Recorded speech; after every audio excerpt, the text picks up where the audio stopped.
All right, and we are back. All right, and we are back. All right, and we are back. All right, and we are back. All right, and we are back.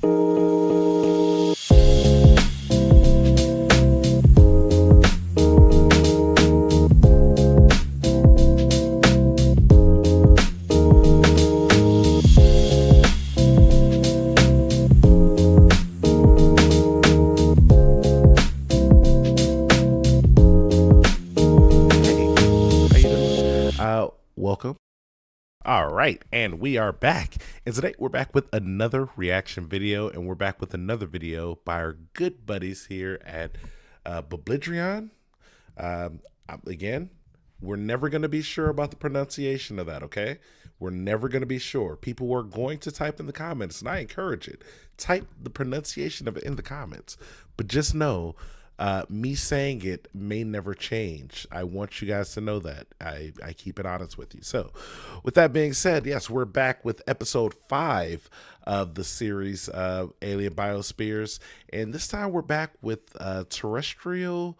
What is this one here? This is going to be Terrestrial Diversity and Ecology. So this is going to be an interesting one. We're going to learn about the different species on the terrestrial plane. So last we saw some this is based off what I remember now, guys, so follow along with me.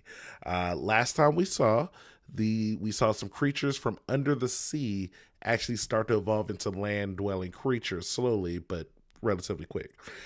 We saw the weird trees. That was weird. I did not like this trees, and I got a lot of comments of people explaining to me why I don't like the trees, and I do appreciate each and every one of you guys.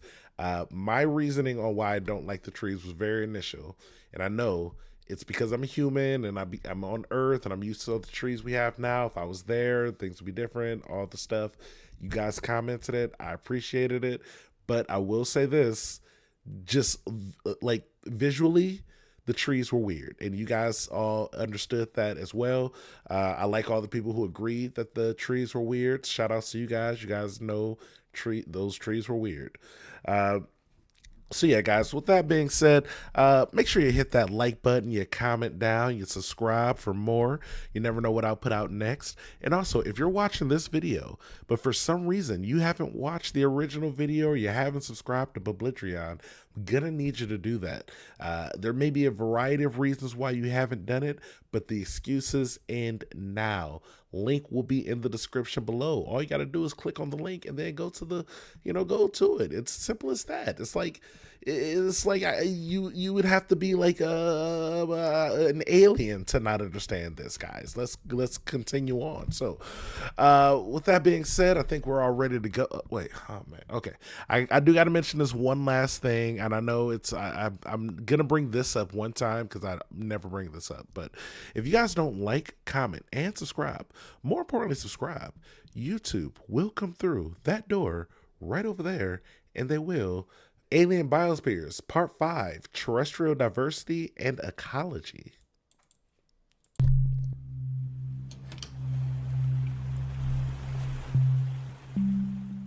In the last episode, we saw how the chemophytes, tentaclostomes, and sarcopods underwent... Yes, we did. So, guys, I think I just explained this, but this made me think about something. I want to thank everyone who, pick their favorites out of these three as if they were Pokemon. Again, I think I want to say this one is here. This one was my favorite, but I may have said this one. I definitely didn't say this one, even though I do feel like this one would have a very strong evolved form. Just like the what was it, the Venusaur of my day, but I was more of a Blastoise guy. I liked Squirtle and then War Turtle and then Blastoise. And then secondarily, I would, on the second playthrough of like Pokemon games, I would go for the fire type. So that's just me, the adaptations necessary to leave the water behind and become the first organisms to live exclusively on dry land. My boy. But evolution isn't a linear process, and as these groups make the transition to land, they'll continuously diversify to fill the myriad niches offered by their new terrestrial habitat. Yeah. To begin with, the environment our alien organisms find themselves in, having emerged from the water, will be warm. See, I will say, this version of the tree, I like it better than the all red, like all land version of the tree. This one at least looks a little bit more natural, but I don't like this tree either. Wet and tropical. Our alien planet has a higher average temperature than Earth and less seasonal variation. Plus, the abundant hydrogen sulfide undergoes a series of reactions in the upper atmosphere to form sulfuric acid, around which will condense voluminous clouds that bring acid rain. On top of that, the high temperatures and single enormous oceans serve as a mechanism for generating gigantic storm systems called hypercanes, larger than any storms seen on Earth. Oh. All of these factors mean that... Wait, did we talk about hypercanes before, ladies and gentlemen? I feel like hypercanes is new information for me. This might be new for me at least. Maybe you guys were paying more attention, but hypercanes? This is one island and it's going to get hit with so that means it probably goes through the whole continent, the whole big continent, supercontinent, it probably goes all across that thing. That's crazy. The mainland will be perpetually drenched by massive bouts of acid rain, which will erode the mountains into weather-beaten crags and valleys and carve out huge river courses and deltas, and much of the land will be taken up by waterlogged marshes and bogs. This warm, wet climate will be ideal for the chemophytes, which will pave the way for the first terrestrial ecosystems. Just as in the oceans, the primary energy sources for terrestrial organisms will be sunlight and atmospheric hydrogen sulfide, both of which are used by the chemophytes to power their autotrophic reactions. Yeah. The first chemophytes will be small, slime mold-like organisms, no more than a few centimeters tall at the most. But the clade from which the terrestrial plants descend, which we'll call xenophytes, will evolve the specialized tissues necessary to grow roots and stems to take up minerals from the soil and grow upwards to gather more sunlight. And one clade of these plants, which we'll call the xylophytes, may then evolve tough support tissues to let them grow into the first trees. Before the animals come ashore, there'll be nothing around to eat these plants, with one notable exception. Yeah, it was the...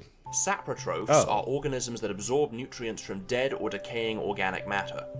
The most recognizable saprotrophs on Earth are fungi, but saprotrophy also exists among bacteria and even some plant species as well. Wow. In these ancient forests, dead plant matter represents an as-of-yet unexploited source of nutrients, so it's very likely that a clade of chemophyte will evolve a saprotrophic lifestyle.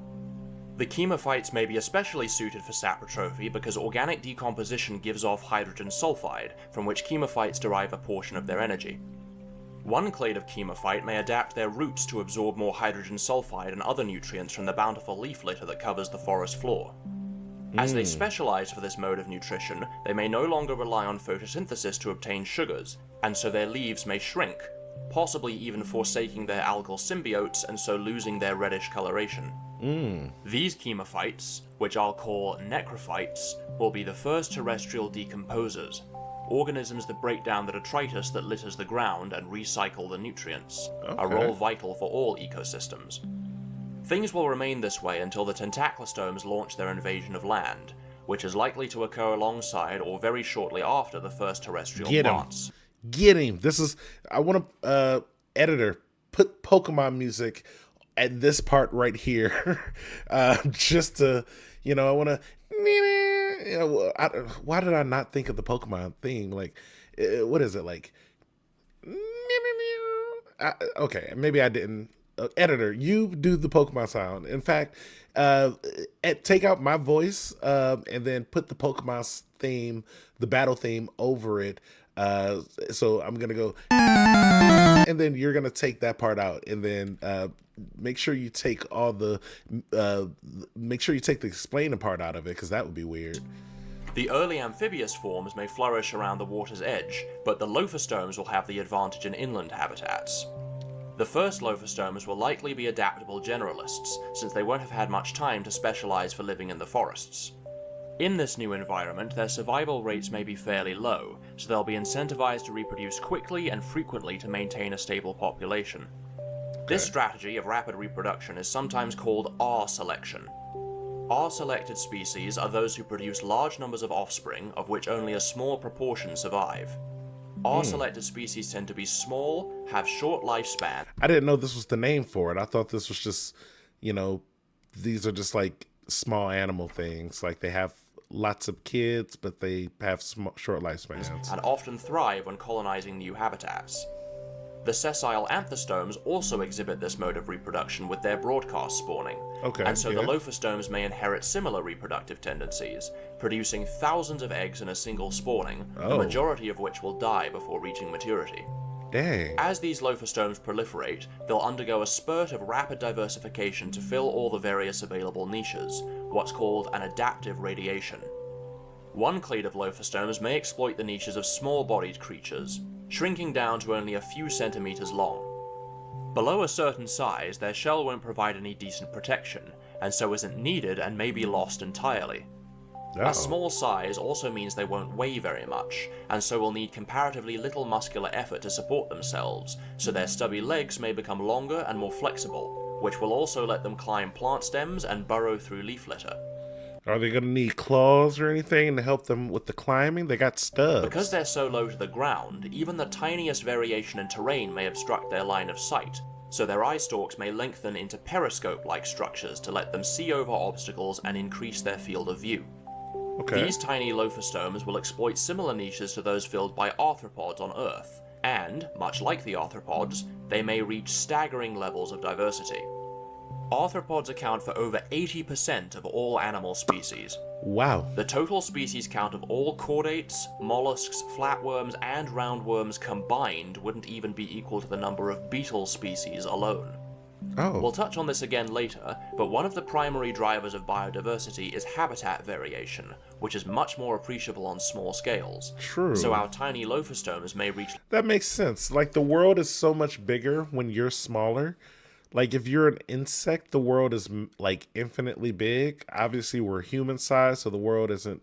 The world's still really big. The world's a really big place, like incredibly big. Like if we didn't have modern technology, most people would never be able to. Even with modern technology, most people would never see the whole thing. But yeah, for like an ant or a creature that small, the world would be infinitely big. There would be so many more niches you can really diversify. All land areas would feel like a new biodome for real. Like slight changes in temperatures when you're that small might. I feel like that's going to be huge, right? Like if it's a 5-degree temperature difference for us, for an ant, does that feel worse? Or if you're a science guy, Bill Nye in the comment section, please go ahead and comment down below the answer to that question because I really want to know that. What's temperature? What does temperature do to smaller animals? Is it worse for them or is it better? Is it worse for big animals? You guys, I don't know the answer. You guys know. I believe in you. I believe in you. I believe you will be able to find the answer. You out there, if you don't think I'm talking to you, no, believe it. I'm specifically talking to you, person watching right now. Time, place, date unknown. I'm talking to you. This is my call and response. I need the response. I'm calling. levels of profusion comparable to the arthropods. Also like arthropods, they may maintain the R-selected tendencies of the earlier loaferosomes, as R-selection tends to be favored at small body sizes, since the only real... Also, I've been thinking about it, I have to say it. Should R selection, that feels like a slur, right? That, like, anybody out there, anybody out there understand what I'm saying here? Like, R selection feels like something you would call people. Like, I feel like I want to like use that now. Like, oh, this freaking R selection over here. Like, and I know it doesn't mean anything similar. Like, it's nothing at all similar. It doesn't mean any, the etymology of the word isn't the same whatsoever. But you know what? I thought that was funny. real way they can defend themselves against larger predators is to reproduce faster than the rate at which their predators can eat them, much like the tachypods that constitute the majority of marine plankton. I'll call these tiny creatures malacaforms. Their diversity may be too great to adequately catalogue, but we can still map out several major lineages.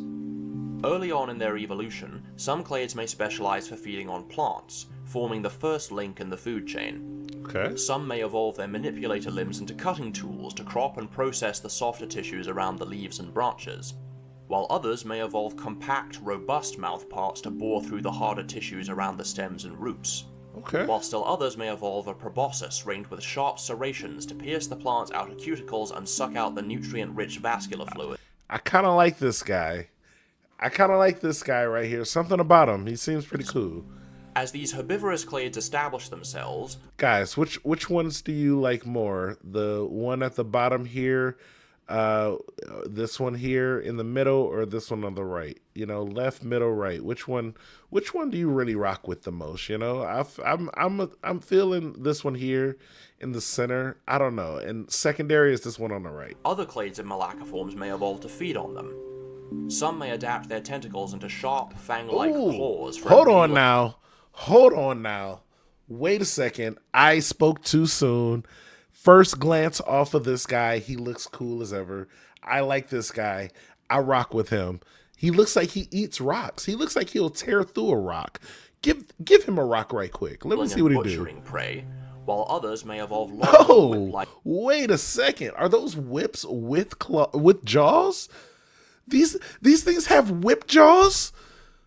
Okay, I'm sorry. This might be my favorite episode. It's hard to choose a favorite. It's hard to choose a favorite, ladies and gentlemen. Please comment down below which one is your favorite. I said the last guy was my favorite. I said the green dude was my favorite. This might actually be my favorite. He's got the rock. He's got the teeth and everything, and then he's got extra teeth here. He's like he's like the last one, but more deadly. Like, look at this. This guy, super cool. Jaws, incredible. I like the claw jaws right there. But look at this. He's got whip and kind of claw jaw. He's got the double. He's like a whippity claw. Like tentacles to ensnare and restrain their prey. And some may evolve. Whoa, hold on. Is this an electric type? What is this? Bro, these are Pokemon now. This is an electric type. Look at this. Look at normal rock type. Like claws. This guy's like Eevee. Guys, this is evolution. You know, I'm gonna act like I just thought about that for the first time. Like, you know, guys, if you didn't know what the evolution and evolution was talking about, it's kind of shorthand for, it's like Pokemon term for evolution. You know, it's evolution. There you For go. impaling and butchering prey, while others may evolve longer whip-like This is tentacles cool. to ensnare and restrain their prey. And This is some an may electric evolve type. to become scavengers or detritivores, feeding on carrion and decaying organic matter along with the necrophytes. Each of these groups may contain thousands of species, and they'll form the basis of just about every terrestrial ecosystem across the planet. Okay. While the malacaforms may be incredibly diverse, other loaferostome clades may maintain a decent size as well as a hard shell. And as the oxygen levels increase with the proliferation of the forests, they'll be poised to attain comparatively large body sizes, though they'll still be limited by their lack of skeletal support structure and inefficient breathing mechanism. At their size, they won't need long eye stalks to see further, so they may shrink into compact muscular turrets to reduce their likelihood of being damaged, though they can still be swiveled forward and back to increase their field of vision. And as these forms specialize for terrestrial life, one clade may see a radical innovation in their digestive systems. We've said the entire gastrozoan branch of the anthostome evolutionary tree has a blind gut, meaning they eat and excrete waste out of the same opening. Yep. This isn't very efficient, since newly swallowed food gets mixed in with food that's already been digested. True. On Earth, many clades have secondarily evolved a through gut from an ancestral blind gut, so the same thing may happen in the loaferosomes. Perhaps in one innovative clade, the gut evolves a sort of partition to form into a U-shaped tract with separate canals for ingestion and excretion. This development will help them extract more nutrients from their food. See, somebody also commented down below why I thought having one hole was weird, and I get it. They did a great explanation. I actually really like their explanation. But you know what? Even Biblaridion was like, you know what? That is kind of weird. We got to give them two holes. We got to at least give them an intake and an outtake hole, like a separate outtake hole. You don't want to confuse the food. Now, I was thinking about it from a completely different reason, about later on, much later on in evolutionary life here. I'm thinking about the future. I'm thinking about like 20, 30, 40, 50 million years, 100 million years in the future of this society, the damage that one hole could do for, like different type of revolutions out there. It's going to be hard to, get a lot of things done in certain atmospheres, certain rooms. It's going to be difficult in certain rooms, if you know what I mean, with only one hole. It's going to be like, whoa, what's that taste? That doesn't. All right, did you brush your hole beforehand? Like, a lot of questions, Than other clades, and so these loaferosomes, which I'll call diplostomes, may become the dominant group of large land animals in these ancient forests. A larger body size may also result in these diplostomes shifting from R selection to K selection. Okay. Instead of reproducing in vast numbers like R-selected species, K-selected species produce fewer offspring, but invest more heavily in those offspring to foster a higher chance of them surviving.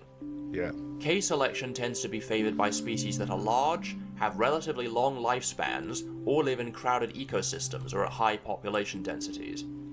The diplostomes' increasing size may therefore occur alongside a decrease in the number of fertilized eggs they produce in any given clutch.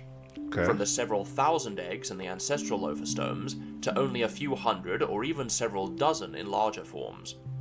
Keep in mind R and K selection exists on a spectrum, and most species will exist somewhere between the two extremes, and some species may even alternate between them.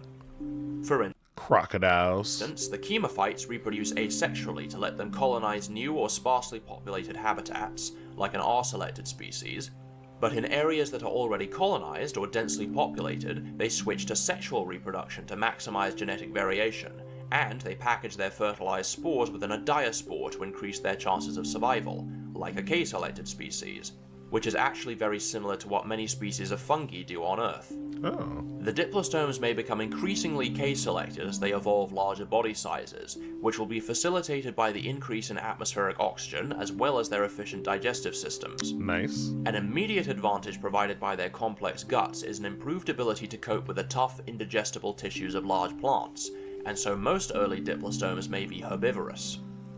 One clade may specialize for herbivory by evolving some of their feeding arms into long tentacles to reach for food, Okay. while the remaining arms may broaden and become covered with row upon row of grasping. You kind of lost me there. You had me in the first half. Yeah, I get the specialization, but I'm not a big fan of this mouth right here. This is, I thought it was going to look a little cooler. Teeth for masticating vegetation before swallowing. The abundance of food in the ancient forests may let this clade further increase in size to the upper limit of what their boneless bodies will allow. As they grow larger, their legs may thicken with rings of muscle to support a greater weight, possibly losing the ability to be retracted within the body. Probably. But the evolution of large herbivores will create a niche for predators that feed on them, Yes. and so it will only be a matter of time before one clade of diplostomes evolves carnivory. Come on. This transition may begin with a clade that evolves to supplement their diet by subsisting on malacaforms or by scavenging carrion, gradually becoming generalist omnivores. These species may be smaller than their herbivorous cousins, and so won't be quite as robustly built, and their generalist lifestyle may require more mobility than dedicated herbivory, speed. involving behaviors such as digging or climbing, so their shells may become thinner and narrower so as to not hinder their movement. Okay. We'll call these creatures stenostricans, which form a sister clade to the fully herbivorous diplostomes or plecostricans. One clade of stenostricans may fill the niches of adaptable opportunists. While the plecostricans continuously and indiscriminately gorge on the bountiful vegetation, these creatures may be more selective in their feeding, so some of their tentacles may evolve into antennae packed with scent organs to probe the leaf litter for anything edible. Eventually, however, another clade of stenostricans may complete the transition to carnivory by specializing to feed on larger prey, becoming the first ever terrestrial macropredators. This transition may be facilitated by one major development. I want to see the thing that's going to eat this plastrica, or a plastrica. I want to see the thing that's going to eat this. Being apex predators, yes, defense apex isn't a priority for this clade, while speed and maneuverability are critical to successful hunting. So this new predatory clade may reduce their shells even further than other stenostricans. But rather than losing the shell completely like the malacaforms, they may instead internalize it as a rigid structure within their body. That's like a spine at that point. That's just a bone. My boy got bones. Since the shell no longer provides any protection, it may become diminished into a long, flexible structure that provides internal support, much like the gladius of squids, or indeed like the backbones of vertebrates. That's a spine right there. This structure now serves as a site of muscle attachment, giving them greater leverage and making walking much more efficient. He's the guy that calls everybody else spineless. This is the creature that invents that term on this planet. They still won't be able to run with any great speed, but they'll easily outpace the bulky herbivores they feed on. To pierce through their prey's armor, their tentacles may truncate and become lined with like barbs to deliver That's what I'm powerful talking about. bites. I'll call these forms coleostracans. In response to these new predators, the other diplostome clades will need to undergo defense. Yeah, I like this guy. Look at him. He looks fierce. He definitely looks like he's gonna take out that other guy. He's gonna bite through those stones. They should have sheathered shell. Call him the shell, just the shell smasher, the shell crusher. The Crusher. Call him Crusher. In response to these new predators, the other diplostome clades will need to undergo defensive adaptations. Yes, stronger the shells. Sarcopostracans may simply thicken their shells and evolve extra armor, while the smaller omnivorous stenostracans will still need to maintain a degree of flexibility. So they may divide their shells into bands to provide protection without... Hey, come on now. This one actually starting to look really cool. I like the flex shell of restricting their movement. Now it kind of looks like a sand slash. I know I'm not saying real animals, but how about this? It looks like a armadillo. Possibly even evolving the ability to curl into a defensive ball. I'll call this clade the Desmostracans. All of these various clades of loaferstone will enjoy millions of years of unrivaled dominion over the land before the Sarcopods come ashore to challenge their supremacy. Yeah. Like the early loaferstomes, the first osteopods will likely tend towards our selection to help them quickly colonize their new habitat, and to that end, they might employ a unique reproductive capability. Okay. We said in part 2 that the ancestral polypod was dioecious, that is, having a distinction between male and female individuals. But what if we add a slight variation to this? What if, like some species of fish, amphibians, and arthropods on Earth, the sarcopods and the osteopods from which they descend exhibit sequential hermaphroditism, wherein they may alter their sex at some point during their life cycle? I've seen this happen in Jurassic Park, guys. Okay, so here's the deal. If they decide to do this, they can't bring them back millions of years later, and then try to be like, "Oh, this is just an island. This island just has all females."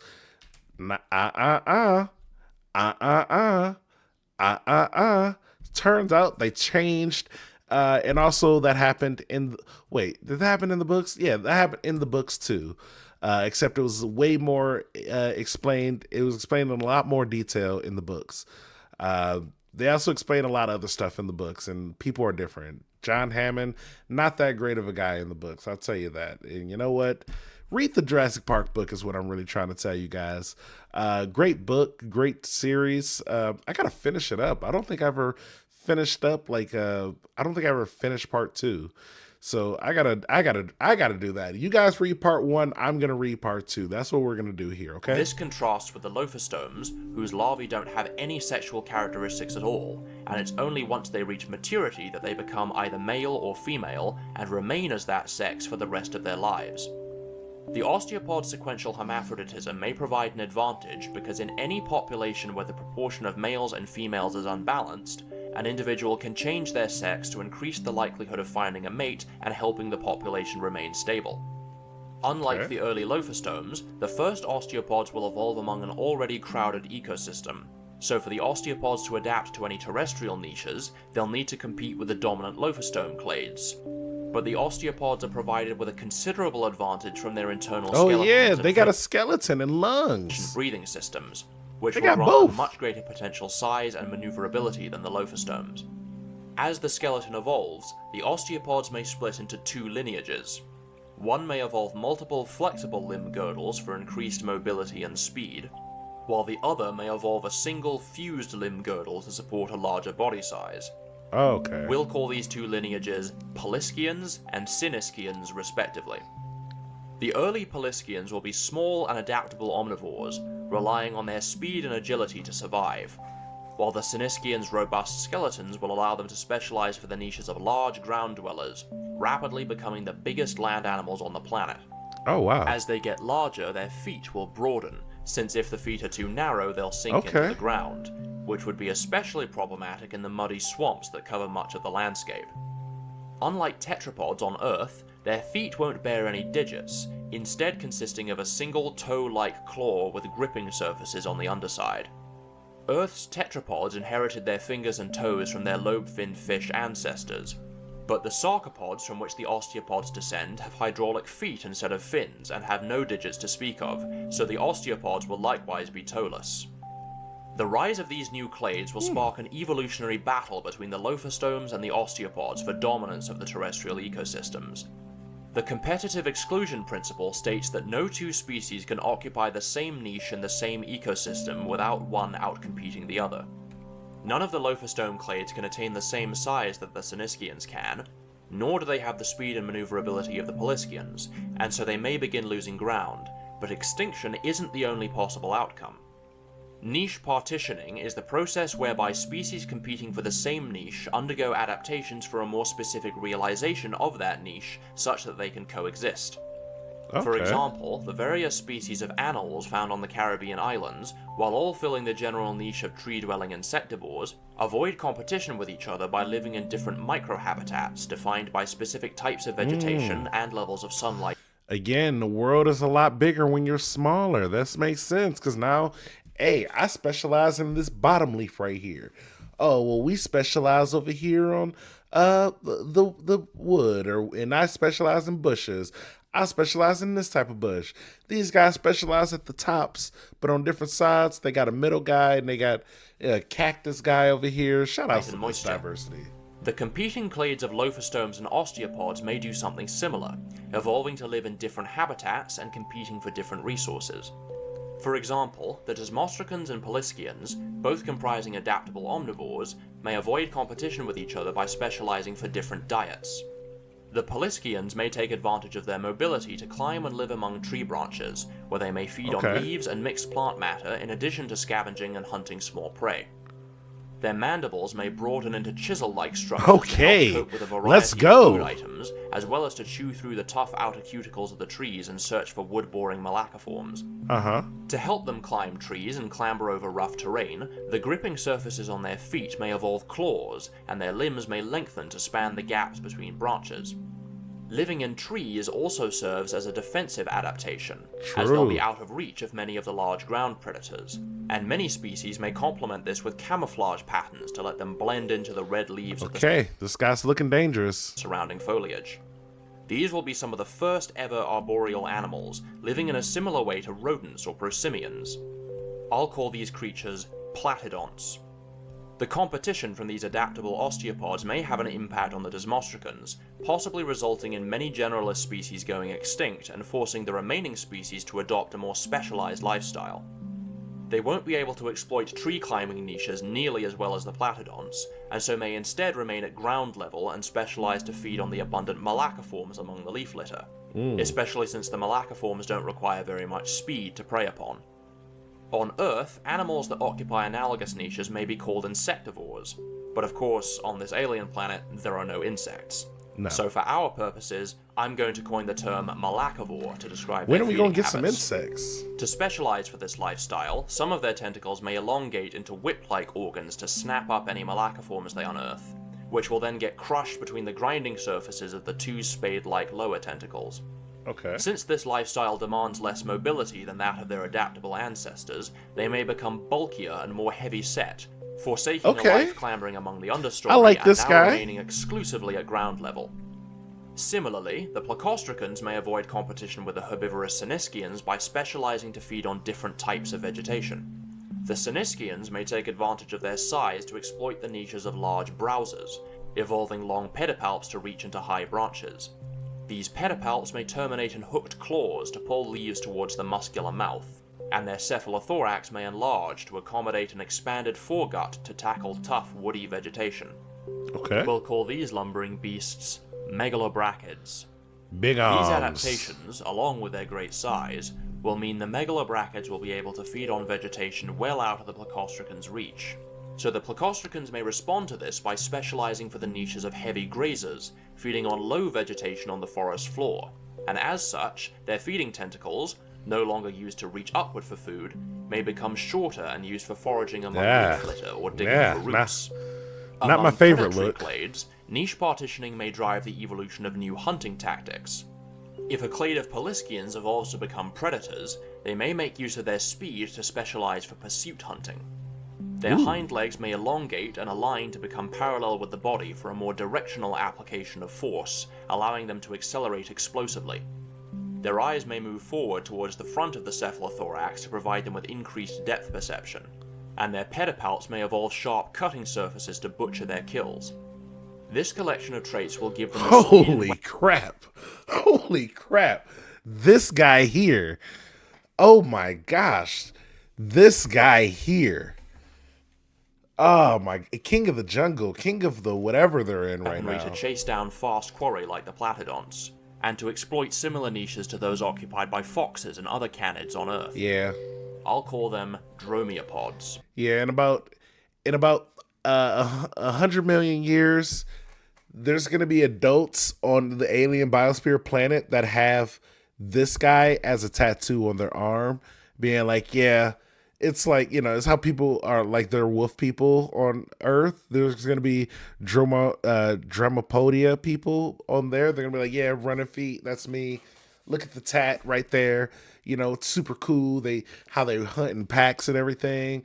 And then some guy's gonna make up a theory about like how they're alphas and betas, and then the same guy is gonna come out years later and be like, I was completely wrong about that, and I'm sorry for what it did to society, because now people think that applies to them, even though it originally started as a animal in the wild theory of how certain animals go, but now we're equating it over to all species, including humans, which is like, that wasn't even a species they were talking about. They were talking about pack animals for real, and how pack animal societies work. But we're not even, it doesn't even matter, guys. Just long story short, this is going to be a very popular tattoo, as well as like statue, t-shirt, poster, dream catchers, if they have dream catchers in the future of this society, which I assume they will.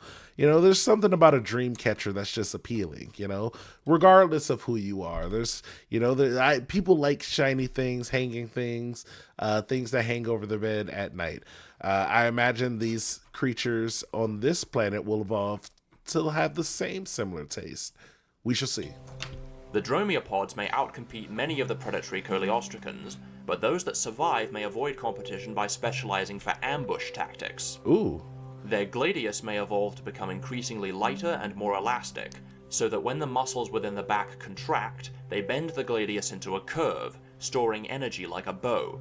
And when the muscles release, the gladius snaps back into its original shape, propelling the animal forward in a sort of bounding lunge. This may lead to them evolving a bizarre inchworm-like mode of locomotion, as well as an impressive jumping ability, which they may make ample use of to escape larger I ain't gonna lie, this guy looks cool. This guy looks cool. I like the stripes. Why does he have stripes? Can somebody in the comics explain why he has stripes? If Biblaridion doesn't explain why he has stripes, could you explain why he has stripes, please? Or to ambush prey. Many species may undergo further niche partitioning by evolving to live among tree branches that are too high or precarious for the dromaeopods, which are primarily adapted for life in the understory. Their walking legs may lose their weight-bearing capabilities and evolve to grip and cling to tree branches like forceps, Makes sense. as well as to anchor themselves in place when lunging at prey. With these adaptations, these diplostomes, which I'll call elastospondylus, will become the most mobile loaferosomes yet, perhaps sufficient to become prolific arboreal ambush predators, feeding on the malacaforms and platodonts they share the trees with. The megalobrachids, however, may be too large to serve as suitable targets for either the elastospondylus or the dromaeopods, which are specialized for hunting small, fast prey. But once again, where there's a gap in the food chain, something will inevitably evolve to fill it. Yeah. In this case, early on in the Siniskians' history, the same stock from which the megalobrachids diverged may give rise to a clade of large carnivores. They may use their strong pedipalps to grab and restrain prey, while their Mm. eyes, much like those of the dromaeopods, may cluster towards the front of the cephalothorax to help them zero in on prey.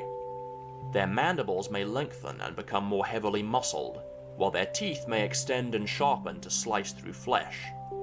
These Okay. creatures will become the new apex Oh my predators of these gosh. early ecosystems. Guys, does it mean it's 2 meters tall? How big is that again? Guys, non-Americans or even Americans who just remember things that they learned in school, please tell me how big 2 meters is. I might Google that, but then that would ruin the call and response. See, that's what I'm talking about, guys. You're not thinking about the call and response. You're not thinking about the me in this situation where you could be commenting down below, but you're like, no, you should research this. And I'm just like, well, where's the comments for the interaction of the video? You know what I'm saying? Like, what happened to that? I thought we were all in this together. But outside of that random rant, this is cool. Guys, let me know how big 2 meters is again. And the largest How many football fields is that? How many? I need some American. Give me some American lengths, by the way. How many baseball bats is that? How many? How many basketballs tall is that? Is 2 meters? How many Larry Birds on top of each other equal 2 meter? 2 meters. Give me some type of when you give me the answer, convert it into something super American so I can understand. Like, how many apple pies is this tall? How many? You guys get it. carnivores of their time.